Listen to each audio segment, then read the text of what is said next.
Miss, kain tayo. Puro ka na lang kain, kain. Ako, kailan mo kakainin?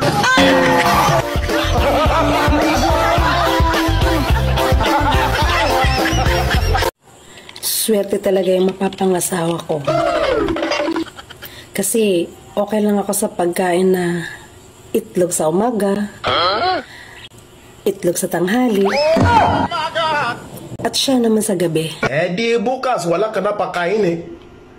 Itlog sa umaga, itlog sa hapon. Grabe naman yan. Baka nakalimutan mo. Dalawa lang yung itlog namin. Bukas mamatay ka na sa gutom.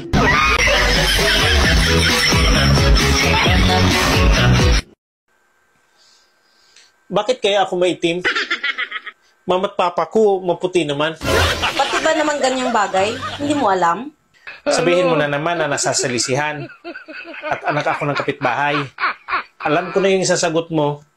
Paano hindi ka iitim? Ginawa ka ng mga magulang mo na walang ilaw. Siya nga pala, bakit nga pala ikaw maputi? Ang tatay ko kasi, pag gumawa, gusto niya nakikita lahat. Kaya kailangan may ilaw. Kaya tingnan mo ko, maputi. Ganun ba?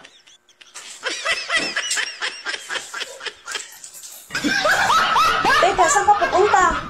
Pupuntahan ko yung best friend mo. Bakit? Ano gagawin mo doon? Uulitin lang namin yung ginawa namin kanina.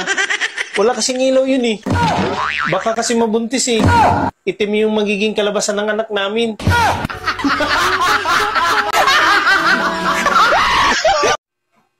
Ikaw? Sobrang babaero mo. Kahit may asawa ka na, nakuha mo pang mambabae? Hindi ka pa ba nasanay?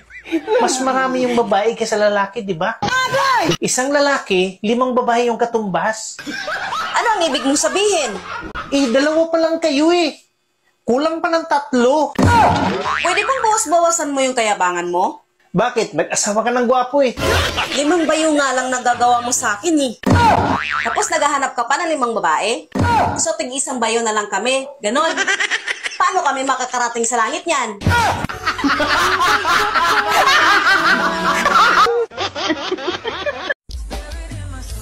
Kuya,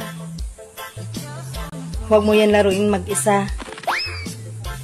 Gusto mo, tulungan kita?